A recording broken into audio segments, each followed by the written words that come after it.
შეყვარებული ყავს? არა. არა. რამდენი წლის ხარ? 12. კრაში ყავს? კი. ო, ვინ? მამის სახელი მითხარი. ვინ რა? კრაშის მამის სახელი მითხარი. აზია. ვის კრაშავ? კლასელია? არა. სკოლელია? არა. უბნელია? არა. ქართველია? ქართველია. რუსთაველია? კი, რუსთაველია. შენი კრაშის სახელის პირველი ასო თქვი და? ბოლო? ხო. ლუკა.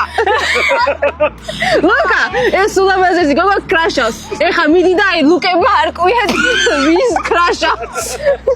აჟი მუსკვერცხი მეჭლო. გული ამოვიდა თან ვიღაცას კრაშავს. აუ რა საყვარელი გლოსია. გლოსები გიყვარს? რაცა? კამპეტები გიყვარს? ლავლავი ქვია კამპეტს. ხო. და შენ კრაშს აჩუქე ესე გაუგზავნე. ვერ მიხვდება რომ შენგან არის. საერთოდ ვერ მიხვდება. კომენტარებში დაწერეთ გლოსი მოგწონთ თუ სამაჟური.